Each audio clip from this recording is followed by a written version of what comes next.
कानपुर के बिस्कुट कारोबारी एक बहुत अमीर आदमी और जो अपने बेटे का विवाह, अपने बेटे की शादी करते हैं जबलपुर के बहुत बड़े कारोबारी से।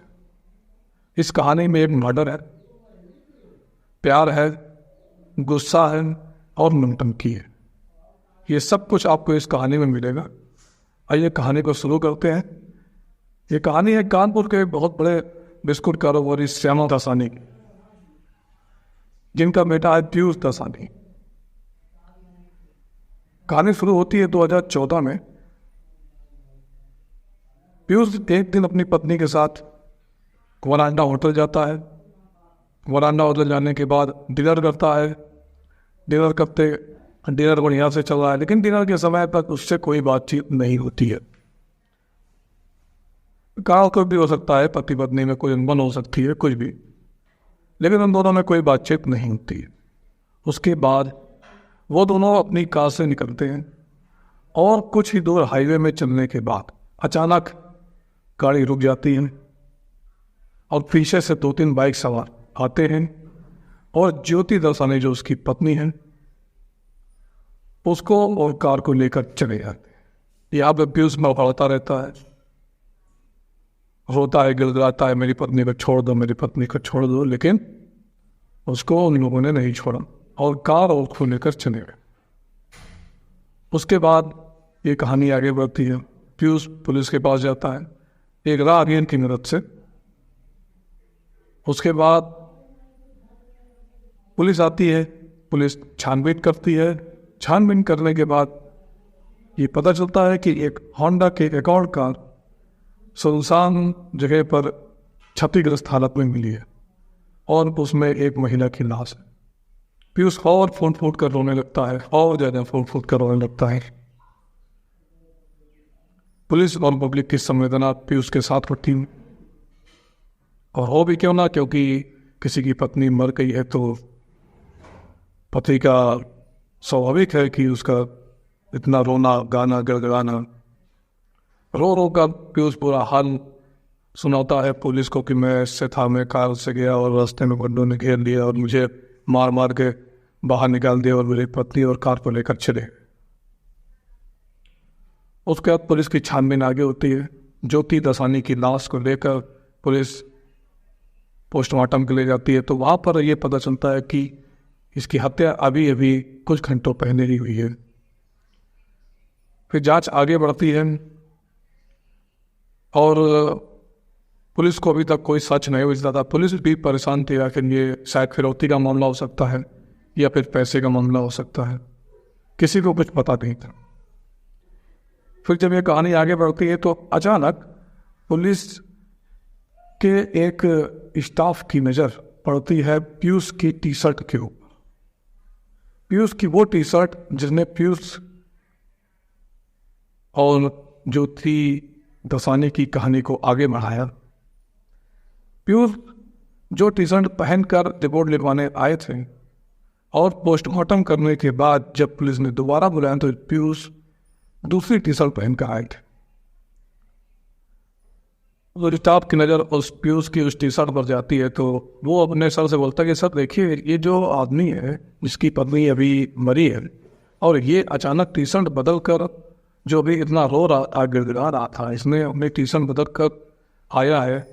ऐसा कैसे हो सकता था जो बदहवास हालत में हो वो टी शर्ट बदल कर आया हो और अपने दिमाग जो अभी तक इतना रो रहा था वो इतनी जल्दी कैसे टी शर्ट बदल कर आ सकता है। तो पुलिस का कहीं ना नहीं सब थोड़ा सा गहरा है ना, और उसने पीयूष से बातचीत करनी शुरू की।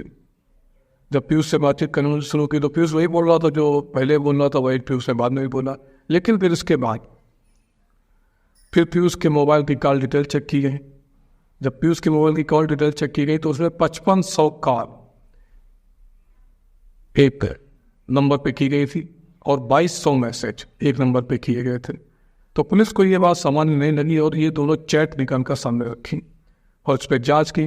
तो उसमें ये हुआ कि ये जो नंबर है मनीषा मखीजा नाम की लड़की का है। तो पुलिस को कहीं ना कहीं ये सब हुआ और पुलिस ने मनीषा मखीजा और पीयूष दासानी को साथ में बुलाया और दोनों का साथ में पूछताछ की। तो वहाँ पर जब दोनों ने कहा नहीं नहीं ऐसी कोई बात नहीं, हम दोनों तो दोस्त है और नॉर्मल बात है, ऐसी कोई बात नहीं है, तो पुलिस ने कहा कि ये 5500 कॉल और 2200 मैसेज किस वजह से हैं, और दोनों की व्हाट्सएप चैट और मैसेज और जो भी कॉल डिटेल थी सारी उनके सामने रख दी। जब ये सब उनके सामने रख दी तो पीयूष के पास बचने का कोई रास्ता नहीं था। फिर पुलिस ने थोड़ा जोर से पूछताछ शुरू की, तब पीयूष ने पूरी बात बताई कि आखिर दास्तान क्या हुई थी। दरअसल पीयूष और मनीषा मुखीजा का प्रेम संबंध उसकी शादी के पहले से भी चल रहा था, और पीयूष दसानी के जो पिता थे श्यामा दसानी, उन्होंने अपने दौलत और रुतबे को बरकरार रखने के लिए अपने ही किसी मिलने वाले करोड़पति अरबपति आदमी से जो जबलपुर में थे उनसे अपने बेटे पीयूष की शादी करवाई। उस समय पीयूष को ये डर था कि कहीं ऐसा ना हो कि पिताजी मुझे अपनी जायदाद से बेदखल करते। तो दौलत के लालच में आकर पीयूष ने पिताजी से उतना विरोध नहीं किया जितना उसको करना चाहिए था, और पिताजी के दबाव में उसने ज्योति दसानी से शादी कर। लेकिन शादी के 2 साल बीते, लेकिन उसने अपनी पत्नी को, ज्योति दसानी को, पत्नी का दर्जा नहीं दिया, और ये दोनों साथ तो रहते रहे लेकिन इन दोनों में पति पत्नी जैसे कोई संबंध नहीं थे। उसके बाद उसके साथ ही साथ पीयूष दसानी की बात मनीषा मुखीजा से होती रही और ये दास्तां इसी तरह चलती रही। फिर इन दोनों ने ये सोचा कि हम दोनों को अगर एक होना तो क्यों ना ज्योति दसानी को रास्ते से हटा दिया। तो पीयूष दसानी ने अपने ड्राइवर अवधेश और उसके कुछ साथियों के साथ मिलकर ये प्लान रचा कि हम हाईवे में जाएंगे और तुम आना और मेरी पत्नी को गाड़ी से लेकर चलेगा। पीयूष का जो प्लान था ये प्लान अधूरा रह गया, और इस टी-शर्ट ने पीयूष के सारे राज खोल दिए।